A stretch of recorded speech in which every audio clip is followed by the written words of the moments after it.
ค่ะกราบสวัสดีอีฟซี่ทั้งช่องของสงกรานต์นะคะมื้อนี้จะมีแนวทางตำล่าวของปูว่าปีมาฝากค่ะมื้อคืนของปูว่าปีกะลุดนะคะพี่น้องปูว่าปีมื้อคืนกะลุดก็ขอโทษขออภัยแทนปูค่ะมื้อนี้ปูจะแก้มือให้ใหม่ปูจะให้เป็นตัวใดเดี๋ยวมารับชมรับฟังกันได้เลยค่ะฮัลโหลกราบนมัสการค่ะปูสาธุโอ้มื้อนี้เฮ็ดงานอยู่โยมแม่บัดนี้คันเลขออกบ่เบิ่นเลขค่ะมันเบิ่นมาแล้วก็มันบ่พลาดเนาะพลาด2มื้อซ้อนมื้อนี้บ่พลาดแท้มื้อนี้ค่ะเลยมื้อนี้บ่พลาดดอกโยมแม่มั่นใจเลยมื้อนี้เพราะว่ามันพลาด2แล้วว่าตีปูแม่นมื้อนี้บ่พลาดแท้มื้อนี้จังได๋ก็ต้องเข้ามื้อนี้มั่นใจค่ะสาธุเพราะว่าบ่ว่า75นึงเด้มันเฮ็ดเลขเฮ็ดยากแล้วมื้อนี้เฮ็ดง่ายมีโยมแม่ค่ะอ้าวขอแก้มือใหม่ล่ะปูว่าเป็นหยังเลขมีเข้ามีหลุดละผู้เพิ่นเข้าใจเพิ่นก็เข้ามาทักอยู่เพิ่นก็เข้าใจอยู่ก็อย่าเล่นตาละหลายเนาะปูเนาะเลขมันมีซุมื้อมีซุมื้อเฮาหาค่ากับข้าวแรงกันแต่ว่าคันผู้เพิ่นมีทุนหลายก็บ่ว่ากันดอกว่าแนวมื้อนี้เนาะค่ะอ้าวปูมันเป็นเลขวินคือเก่าติปูแม่นเลขวินเพราะว่าเลขมื้อนี้เลขมางามอยู่มื้อนี้อัดออกมาแล้วโอ้เข้าท่าดีอยู่จังดอกมัน2มื้อที่แล้วเฮ็ดยากโยมแม่เฮ็ดยากครับค่ะเฮ็ดยากเอาเลขวินโยมแม่เอาจบเลยค่ะมี2มี0 20 67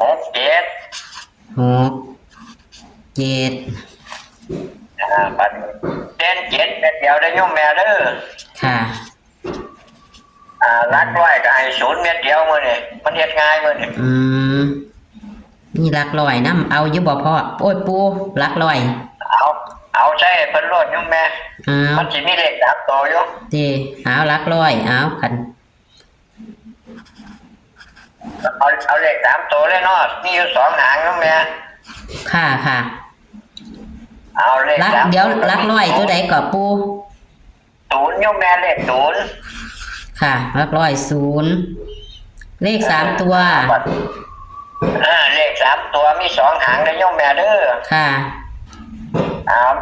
เขียนเลยให้ซ้ำกันเสมอซ้ำกันเลยค่ะ026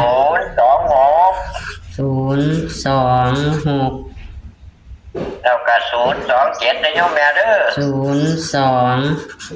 027ค่ะบัดที่นี่เลข2ตัวก็มี70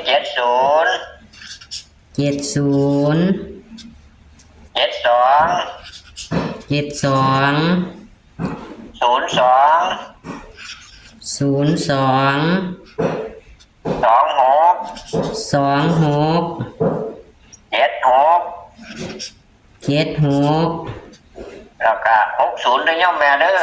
60ค่ะทีนี้เฮาเน้นไปที่70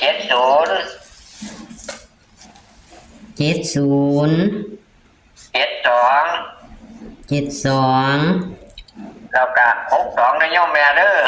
ค่ะเน้น3หางแม่นบ่ปูแม่น3หางแข็งๆเลยมื้อนี้ค่ะมื้อนี้ลงทุนได้สบายเลยเลขเฮ็ดง่ายโยมแม่ก่อนนี่ค่ะเฮ็ดง่ายมื้อนี้ขอให้มาเนาะปูเนาะมาเฮ็ดเลยล่ะมื้อนี้ขอให้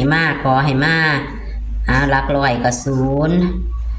ดินคือวิ่งนี่ล่ะเนาะปูคือ7เนาะแม่นเลขวินมี2มี6มี2มี0มี6มี7ตัววินเนาะค่ะจับคู่เลข3ตัว026 027นิ่นเท่ากันแม่นบ่ปูแม่นจำกันเลยค่ะส่วนจับคู่2ตัวมี70 72 02 26 76 60 เน้น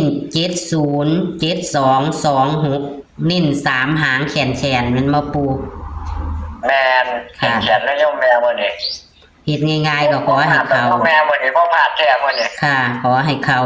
ขาปูสาธุนํเลยค่ะมื้อนี้ค่ะขอให้ FC ได้เพิ่นก็โทรมาอยู่ตัวโยมแม่ FC เพิ่นโทรมาว่าเพิ่นผู้บ่มั่นใจบ่เล่นดอกก็ก็เลยบอกว่าถ้าแท้งวันพฤหัสกับวันศุกร์เด้อสำหรับผู้มั่นใจให้เลยสำหรับบอกค่ะโอ้ที่เพิ่นโทรไปอยู่ก็ดีเนาะปูเพิ่นสิได้เฮาสิได้ฮู้เฮาก็สิได้บอกถูกแม่นบ่ปูแม่นว่ามันจะว่าเลขบ่มั่นใจปานใดมันไหนไปแค่ในใจก็ว่า75%แต่มื้อนี้เต็มเลยโยมแม่มื้อนี้เต็มที่เลยอัดเต็มที่เลยมื้อนี้บอกเต็มที่อยู่เพิ่นเอาเพิ่นโทรมาไปล่ะปูค่ะมื้อนี้เพิ่นโทรมาไปล่ะปูยังเป็นเฮ็ดงานพุ่นล่ะเพิ่นรอหา6 โมงแรงก็เพิ่นโทรมาทำวัดแล้วพุ่นล่ะเพิ่นโทรมาผู้ที่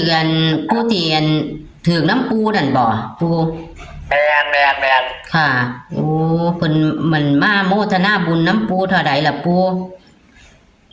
ก็1,000 กว่าบาทนี่ล่ะโยมแม่มันหาโอ้ค่าอยู่ปูโอ้ยสาธุนำค่ะขอให้ปูได้ไปเรื่อยๆอันนี้เนาะมีผู้ทำบุญมอบกันถวายคะแนนให้เพิ่นให้คะแนนเพิ่นให้คะแนนปูดีแล้วปูสาธุนำค่ะเอาก็มีแค่นี้เนาะปูแม่นFG เขามาเบิ่งมื้อนี้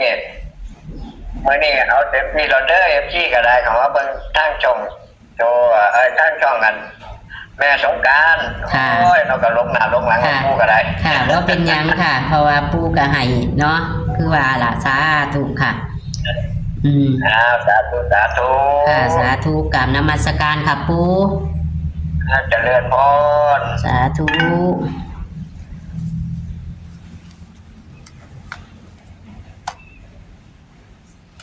ดีใจน้ำปูมีผู้มาให้คะแนนปูเนาะค่ะ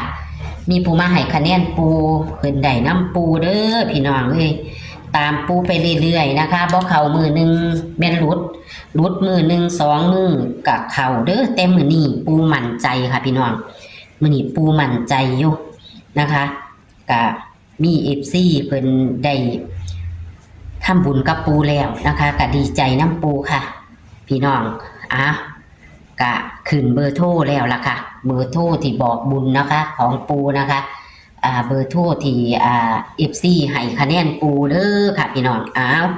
กะในมื้อนี้นะคะมาเบิ่งตัวเลขแนวทางเลยคือมันหลุด2 มือ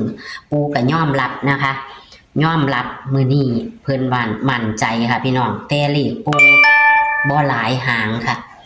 เลขปูบ่หลายหางน่าลงทุนค่ะนี่ค่ะตัวเลขแนวทางปูนะคะ20 สิงหาคม69ตำลาวปูว่าปีค่ะเลขตัววิ่ง2067นะคะตัวเด่นตัววิ่งของเพิ่นก็คือ7ค่ะพี่น้องวิ่งรูด7นะคะส่วนหลักร้อยคือ0ค่ะพี่น้องหลักร้อยคือ0นะคะมีเพิ่นจับคู่ให้026 027เน้นนะคะ2 หางเลข3 ตัวนะคะตัดลิ้นก็ได้เด้อค่ะพี่น้องแล้วก็จับคู่2 ตัว70 72 02 26 76 60เน้นที่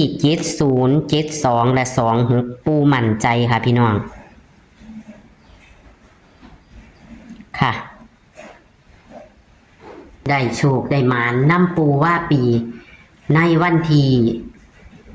20 สิงหาคมคือวันพฤหัสนี้นะคะโชคหมานกับปูเด้อค่ะพี่น้องผู้ใดเข้ามาแล้วก็กดไลค์กดแชร์นะคะ